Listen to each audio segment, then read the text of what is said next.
Will a ghost from Dick Grayson's past cause him to step over the line? Well, let's hop into the pages of Nightwing issue number 99 and find out together, shall we? So then, picking up from where the last issue left off, Nightwing and his allies continue their mission to clean up crime and criminality not just in Blüdhaven, but all over the nation. Blockbuster is defeated, Sal Maroni's in jail, and the veritable treasure trove of evidence the heroes have managed to amass mean that they're arresting dirty cops and even dirty politicians now. You know, I mentioned it before, but it probably bears repeating. One of my favorite things about this Tom Taylor Nightwing series is the specter of institutional corruption is actually one of the main recurring villains. Of course, all these new arrests only serve to create a power vacuum, and you don't need to be a scientist to know that nature abhors a vacuum. It's because of that Mayor Melinda Zucco ends up getting a very unlikely visit from her adopted father, Tony Zucco. Yes, that's right, that Tony Zucco, the one who murdered the Flying Graysons in Gotham all of those years ago. And no, he's not in prison. He says that he got let out on good behavior, which actually reminds me that way back in the New 52, Zucco was also out of prison and there was a whole dropped Kyle Higgins storyline about him maybe being an informant for the feds. A la the real Whitey Bulger. None of that has anything to do with this story, it's just how my brain works. Tony attempts to make his mayor daughter an offer she can't refuse over here. Hey, join me on the dark side and together we'll rule Blüdhaven as father and daughter, capiche? Of course, Melinda wants nothing to do with Tony, especially considering that he is not her father. He's actually the man who had her real father, John Grayson, killed. Melinda did keep Zucco talking long enough, though, to find out what his plan is. Apparently, with Sal Maroni in jail, Tony feels confident enough to move on one of his great stashes. You see, Maroni was old school. He didn't believe in Swiss bank accounts or even that newfangled cryptocurrency, and because of that, he kept all of his ill-gotten gain in diamonds. One particular diamond, in fact, the ultra-rare Eye of Kahndaq. Yes, that Kahndaq where Black Adam is from. Nightwing figures if he tails Tony Zucco from his hotel room, he can catch him in the act and arrest him. Of course, this isn't Zucco's first rodeo, and he comes packing some extra muscle. Double Dare, twin acrobats turned thieving supervillains. These two are actually old-timey Chuck Dixon creations from the pages of 90s Nightwing, so it's cool to see them back here and now. Now, where exactly did Maroni keep his diamonds if he doesn't trust banks? Well, it seems that he left them with a group called the Hold, an ancient nautical society who can apparently trace their origins all the way back to the founding of Blüdhaven as a whaling port. These guys also have fun code names too, like Captain and Quartermaster. Zucco pushes his way past these modern-day pirates to steal the Eye of Kahndaq. The interesting thing about the Hold is that they don't actually have much in the way of security. The way Quartermaster puts it, people aren't dumb enough to steal from them because their reputation precedes themselves, and then Zucco shoots him in the eye. Well, at least he can get a cool eye patch out of it and it matches his theme. It's at this point Nightwing swoops on in to make the save. Him and the two Double Dare girls have themselves a high-flying acrobat battle across an old-timey pirate ship, and man, you know what, I wish I watched more of Nickelodeon's Double Dare so I could work a joke in somewhere.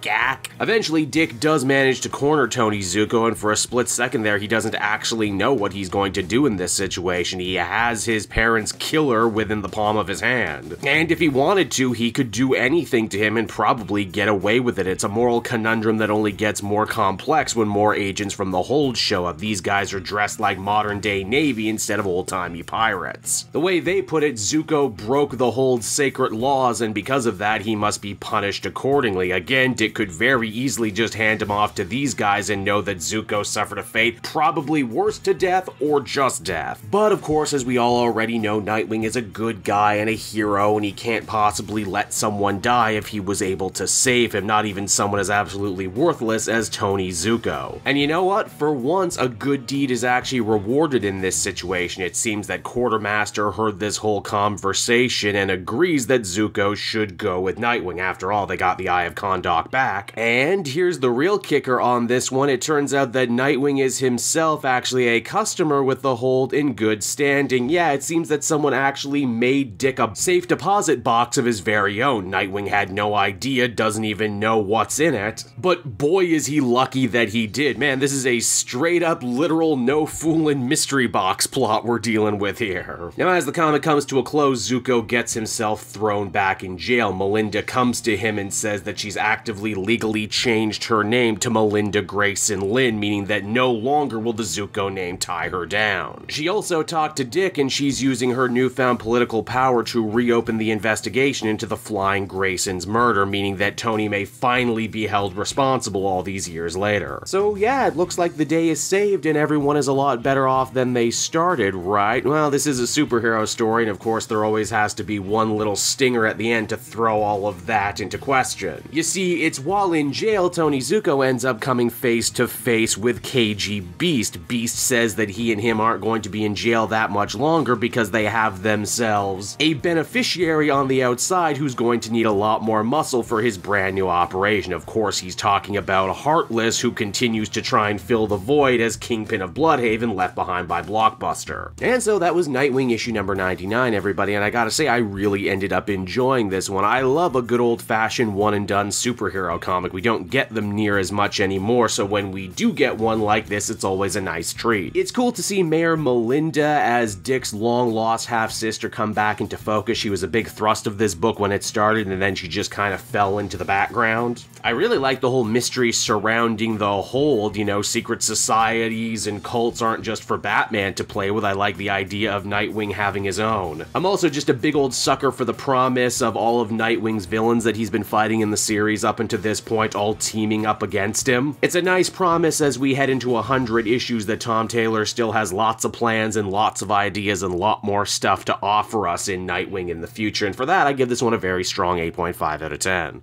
Hey there everyone, Cape Joel again, and I want to thank you so much for watching to the end of the video. As always, if you liked what you see, be sure to like, subscribe, comment. It really helps drive engagement and helps me out too. Also, if you are a patron, which you can become for as little as $1 a month, you will get exclusive content that no one else can ever see, and you'll get to see the Comic Multiverse podcast before anyone else too. You can check out all this and more down in the description, and until next time everyone, this has been Cape Joel, and I'll see you all next time. Cheers.